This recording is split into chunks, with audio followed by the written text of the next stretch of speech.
Olá, estamos de volta aqui com o Jornal da Manhã, pela Jovem Pan em 100,7. E a gente vai estar batendo um papo no dia de hoje com a ministra da Mulher, Cida Gonçalves. Bom dia, ministra Cida, seja muito bem-vinda aqui ao Jornal da Manhã. Bom dia, obrigada pelo espaço, por essa cidade linda, né? Marcel é linda, né, ministra? É muito linda, está cada vez mais linda, né?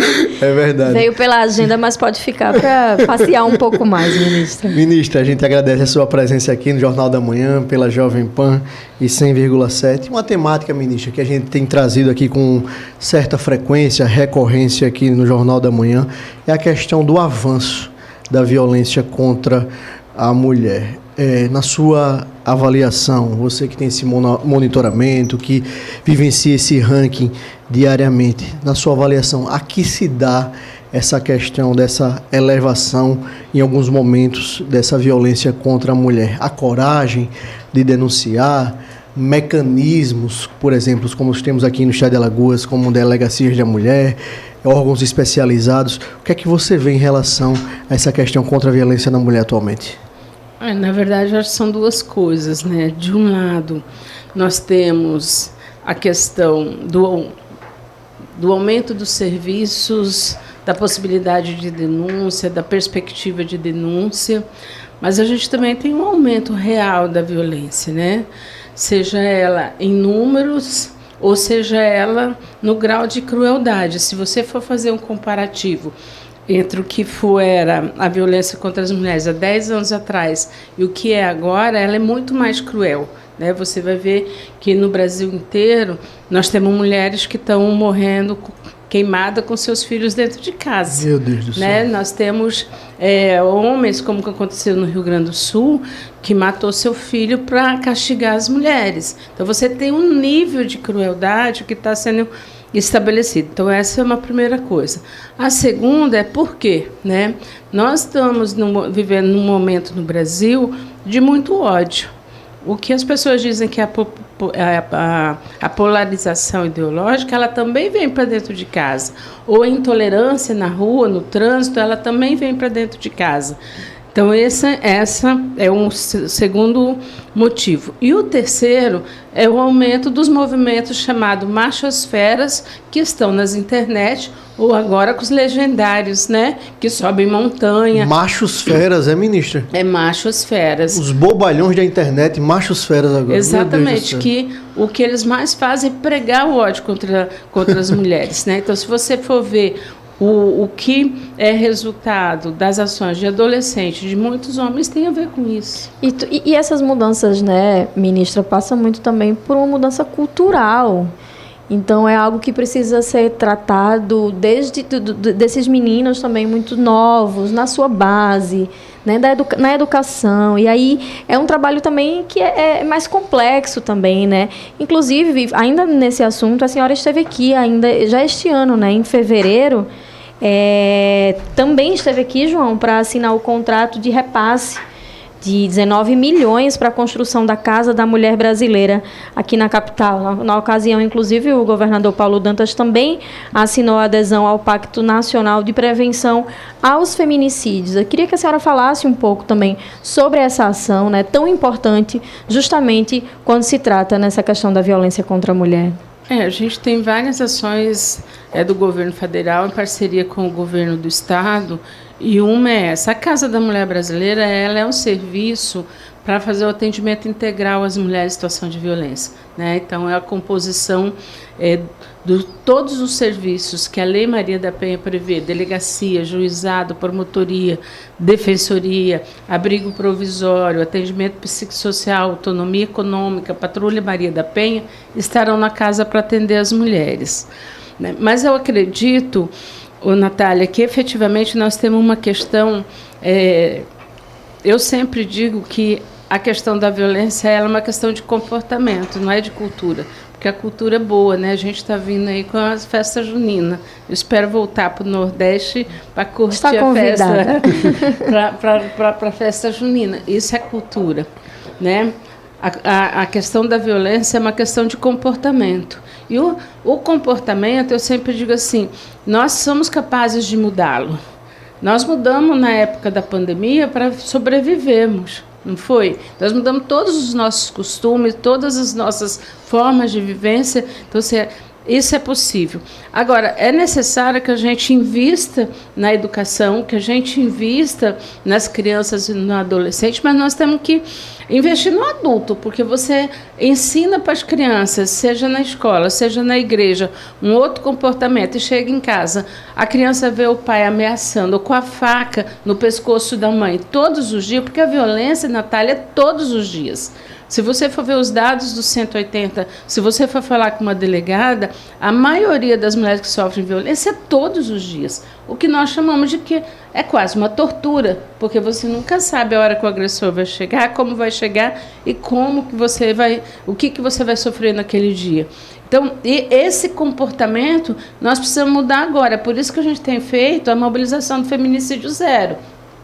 Porque é a sociedade dizendo que não aceita violência contra as mulheres. É dizer que nós não queremos mais esse tipo de coisa, né? Eu acho que existem outras formas das relações humanas e de relações entre homens e mulheres. Ô, ministra Cida, por exemplo, existe alguma perspectiva de um trabalho de integração nacional, como a Natália muito bem colocou, por exemplo, de cuidar desses pequeninos jovens, né?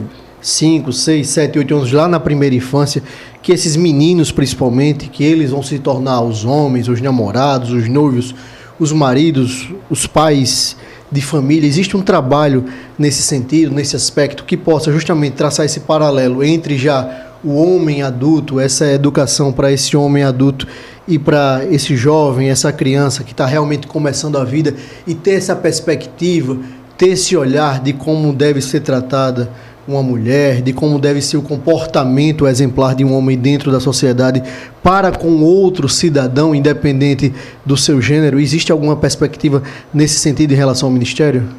Sim, nós temos uma parceria com o Ministério da Educação, é importante dizer, assim como nós temos com o Ministério da Cultura, com os pontos de cultura, e com o Ministério da Educação, nós temos duas parcerias. Uma é um prêmio nacional sobre a questão da violência contra as mulheres nas escolas. É as escolas fazerem um debate, chamarem atenção, porque esse é um espaço fundamental. O segundo é exatamente a questão de como é que os professores e as professoras, no caso a maioria as professoras, que são maioria, né, da categoria, podem ajudar a trabalhar o tema, não apenas no mês de março, no mês de agosto e no mês de novembro, mas que ele seja um tema decorrente permanentemente nas escolas, junto com os alunos. Para isso, nós também do governo federal, e o presidente Lula tem insistido muito com todos os ministros, é que nós precisamos ter serviços de atendimento. Uma criança na escola fica sabendo que, olha, vai ter uma delegacia especializada para atender a sua mãe se ela sofre violência, e é importante dizer que esse trabalho já está tendo resultado. A gente tem muitas crianças que têm denunciado. São as crianças que ligam para o 90 ou ligam para o 80 fazendo a denúncia, né? Então, essa é uma primeira questão. E a segunda é fazer com que, de fato, tenha atendimento. E, para isso, o governo do presidente Lula está investindo em casas da mulher brasileira. Nós reestruturamos 180 para atender, de fato. Nós temos já acordo de cooperação com mais de 16 estados que tem tido efeito, né? Nós conseguimos salvar pelo 180 a vida de uma mulher que estava em cárcere privado no Ceará, nós conseguimos salvar uma no Acre. Então, conforme você vai tendo a efetividade do que é a política pública, para os municípios menores, que a gente não vai conseguir colocar uma delegacia especializada ou uma casa da mulher brasileira, nós vamos trabalhar com as salas lilás, seja na segurança pública ou seja na saúde. Mas, de qualquer jeito, é garantir o atendimento à mulher, porque a criança vai fazer a denúncia, vai dizer para a mãe, olha, não precisa, mas ela vai para onde? Ela vai fazer o quê? Né? Então, são perspectivas que nós estamos trabalhando. E, junto com isso, a questão da autonomia econômica. É importante que a gente gere emprego, qualifique essa mulher para além da situação de violência. ela não se mantém na situação de violência por causa da questão econômica, mas ela é um fator importante, porque quando ela souber, por exemplo, Minha Casa Minha Vida, que ela recebe a chave, ela não precisa continuar numa relação de violência porque a casa é dela, está no nome dela, né? Quando ela recebe o Bolsa Família, então as políticas, inclusive, que o governo faz, que nós temos colocado no nome das mulheres, também é para isso. Então, é um conjunto de fatores que vão reeducar a sociedade a enfrentar a violência contra as mulheres. Ministra Cida, não poderia deixar de aproveitar sua presença aqui e tratar até de um tema certamente polêmico, né? A questão da revogação da lei da alienação parental. Qual o seu olhar? Como é que você vê essa questão atualmente? Eu sou a favor da revogação. Eu acho que é uma lei que existe só no Brasil e em mais um país aqui da América Latina. É uma lei que ela veio para se contrapor, porque ela veio em 2007, 2008, logo depois da criação da Lei Maria da Penha, e é uma forma de castigar as mulheres por fazer a denúncia. E é importante dizer que quem sofre são as mulheres e as crianças, né? O Brasil... A nossa legislação ela é perfeita. Se você for ler a Lei Maria da Penha, ela é perfeita. Ela tem... É claro que ela precisa de complementação, precisa de uma série de coisas. Agora mesmo o presidente sancionou a questão da violência psicológica na inteligência artificial. Colocou lá dentro da Lei Maria da Penha, porque em 2006 a gente não tinha esse problema. Então, você tem que ir adaptando. Mas ela já trata. Então, se você tem no Brasil juizado híbrido, que é importante, porque a Lei Maria da Penha diz que o juizado de violência doméstica e familiar ele tem que ser híbrido. Aí, o que é ser um juizado híbrido? É civil e criminal. Ele cuida da questão da família e ele cuida da questão das mulheres. Então, ela tem que cuidar também da questão da criança. Nós não estaríamos, as mulheres não passariam por isso, porque é um outro olhar, é uma outra abordagem. Então, nós temos que revogar e temos que fazer com que, de fato, o judiciário cumpra a lei e crie os juizados híbridos no Brasil. Ministra, falar um pouco também sobre o motivo da sua visita aqui no nosso estado, aqui em Maceió, né? Hoje, João, vai acontecer uma audiência pública às 14 horas na Assembleia Legislativa do nosso estado, onde a ministra irá debater os impactos da mineração na vida das pescadoras e marisqueiras em Maceió. Esse assunto que é um assunto tão recorrente aqui no nosso programa, né, sobre essa questão, especialmente da Braskem, os impactos do afundamento do solo provocado pela Braskem, que atingiu diretamente esse público, essas pessoas tão vulnerabilizadas, que são essas mulheres, essas pescadoras e marisqueiras aqui da nossa cidade. Vamos falar um pouquinho sobre isso, ministra, também? Vamos. Na verdade, assim, eu já estive aqui, né, quando nós assinamos o pacto, eu tive uma audiência com as pescadoras, fui na Associação dos Pescadores, lá na região da Braskem, ouvi, junto com a secretária estadual, a Maria, e a deputada, e lá nós tivemos uma série de compromissos, e saiu um dos compromissos, a audiência pública que nós vamos ter hoje. E entre o que nós fizemos, o ouvir as mulheres e a audiência, ficou de se ter várias mobilizações e articulações para que hoje os governos possam apresentar resultados. No nosso caso, nós conversamos com o Ministério da Pesca, com o Ministério da Saúde, com o Ministério da Justiça, né? Então, no sentido de montar uma estrutura e garantir que as mulheres sejam atendidas em todos os seus aspectos e nas suas pautas e reivindicações. E, assim, para além disso, algo mais concreto será lançado, além dessa discussão? Tem alguma visita também, mais uma vez, a essa região? A minha equipe técnica já está lá hoje de manhã, já foram se reunir com as mulheres, vai na Associação de Pescadoras, e é importante a gente trazer que teve 3 pautas prioritárias que elas trouxeram quando nós estivemos aqui. Primeiro, a cooperativa. Então, a minha equipe está lá agora vendo a cooperativa, o que é necessário, né, para que a gente possa, de fato, colocar ela para funcionar, porque as mulheres precisam viver.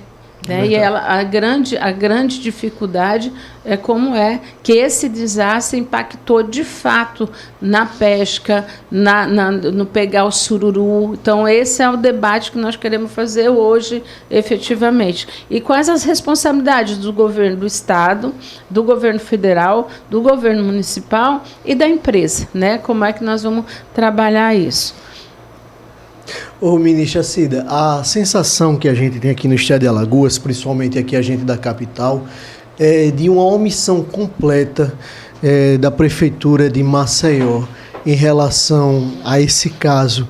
A gente vê, por exemplo, uma ministra do governo federal, um importante ministério, como o Ministério da Mulher, tendo que se deslocar de Brasília, da capital federal, gastar sua energia para uma realização, uma efetivação que poderia ter sido articulada junto com o governo municipal, que, repito, é omisso diante de toda a problemática, diante de todas as chagas que foram impostas pela petroquímica criminosa chamada Braskem aqui na nossa capital de Maceió. A gente agradece demais a presença da ministra Cida Gonçalves aqui no estado de Alagoas para se reportar a essas mulheres que tanto necessitam desse auxílio, que esse auxílio é fundamental para a sua sobrevivência.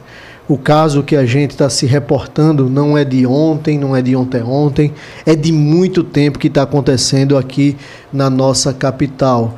A gente está falando de sobrevivência, a gente está falando de alimentos. Ministra, a partir dessa articulação, dessas providências, vai ser designado quais movimentos posteriores para estar analisando a continuidade desses trabalhos, a efetivação desses trabalhos em prol e benefício dessas mulheres? Na verdade, João, eu quero fazer duas coisas. Uma, continuar aqui em Maceió, a equipe vai continuando dando uma assistência, vindo várias vezes, pactuar com a secretária estadual, com a secretária municipal, quais são os passos. Mas é importante que a gente veja que, nesse caso, nós precisamos começar a pensar o que a ministra Marina e o governo Lula vem tratando, que é a questão do meio ambiente. Nós estamos num ano em que nós vamos estar com a COP30 no Brasil, né? Em novembro nós vamos estar aí com todos os países discutindo o meio ambiente. Então, as mulheres são aquelas, e aqui está a prova de que são elas que preservam o meio ambiente, porque são elas que vão buscar o pescado ou o marisco de uma forma mais natural, que preserva o meio ambiente, que preserva o rio, que preserva as nascentes dos rios, né? E que vão garantir uma comida saudável para a maioria das pessoas e da população. Então, nós queremos, junto com isso, estabelecer também uma linha para que nós possamos ter, no Brasil, um plano clima das mulheres, não é para as mulheres, para que nós possamos, de fato, ter uma intervenção direta no que é o desenvolvimento local, territorial e o desenvolvimento do país. Nós não podemos pensar um país onde a taxa de carbono seja zero, onde você busque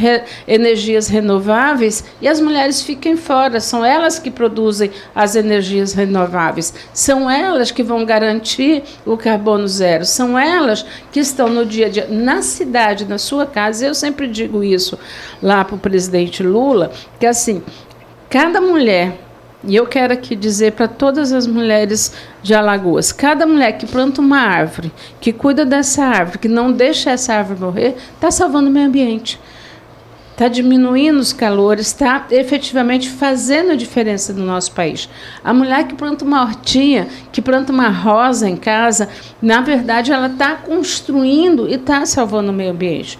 Parece que o meio ambiente é uma questão só da floresta amazônica. Não, é da nossa casa, é do nosso quintal, e as nossas mulheres fazem isso cotidianamente. E nós precisamos colocar isso na pauta. E as mulheres pescadoras, as mulheres marisqueiras de Maceió, que foram as principais vítimas da Braskem, porque a maioria são mães solos, é importante dizer, a radiografia da família brasileira mudou. Né? Quem são as famílias hoje? É composta de mulheres e mulheres que sustentam a família. Mesmo se estão casadas ainda, são elas que garantem o sustento do lar. Então, você tem um outro olhar que precisa ser feito dentro das políticas públicas.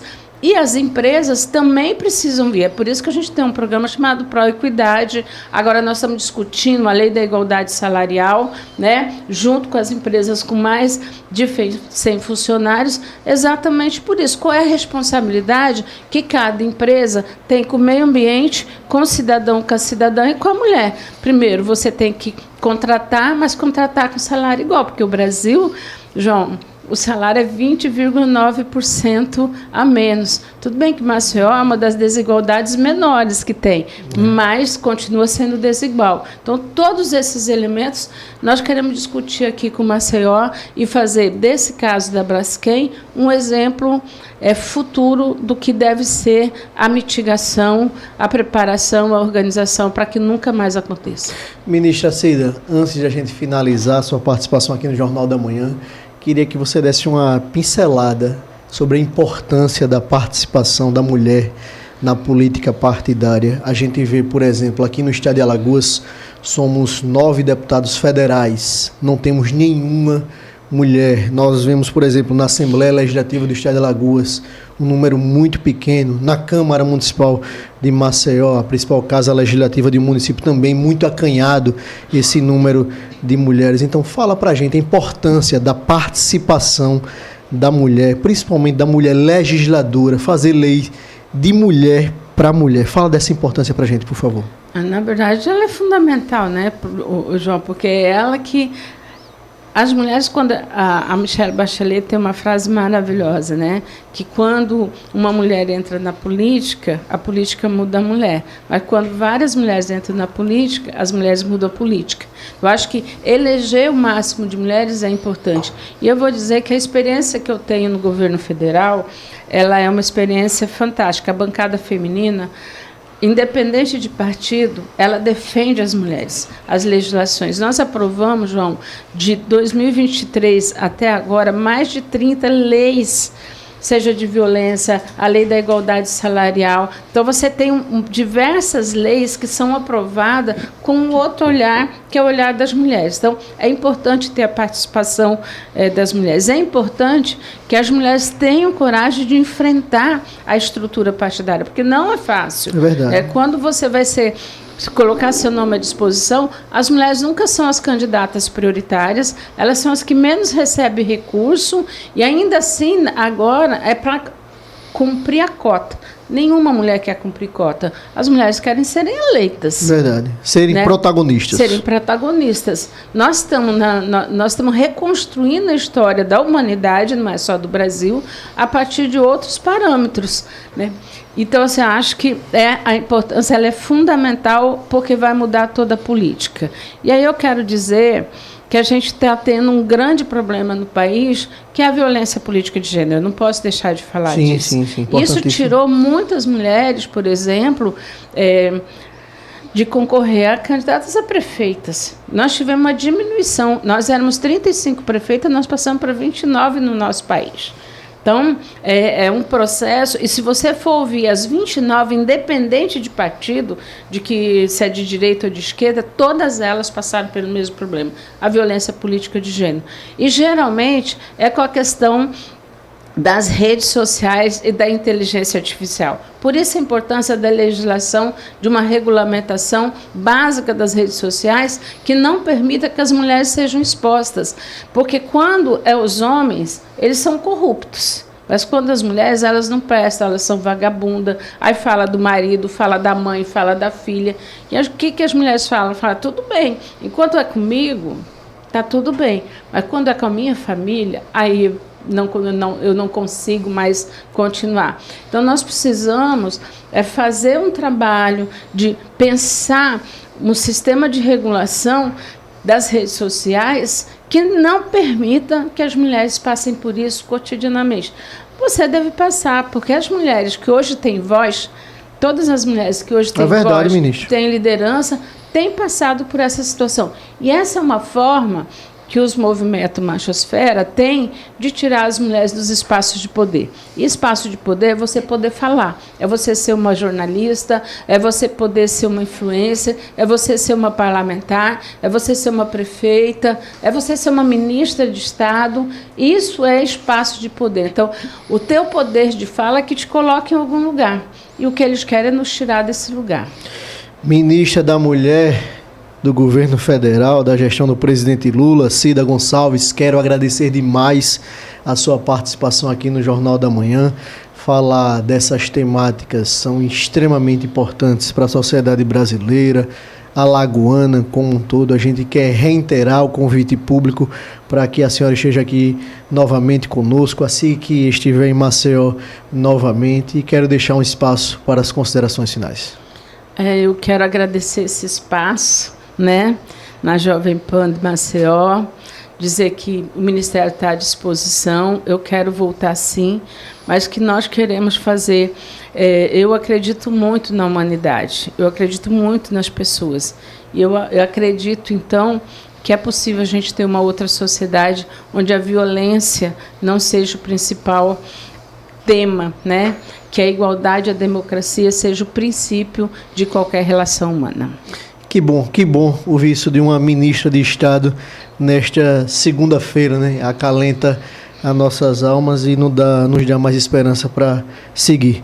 Quero agradecer demais a presença da minha companheira de bancada, Natália Barros, o nosso querido Claudio Stone na técnica, o Mailson Franklin sempre nas ruas de Maceió com Geraldo Salgueiro, Robson Florentino nas redes sociais, nossa querida Regina aqui nas redes sociais. Muito obrigado a todos vocês e até amanhã, até terça-feira, se Deus quiser. Pois é, João Mouzinho, olha, ouvinte, muito obrigada pela companhia. Vamos começar essa semana com o pé direito, muita responsabilidade, muito trabalho, e amanhã a gente se encontra. Tchau, tchau.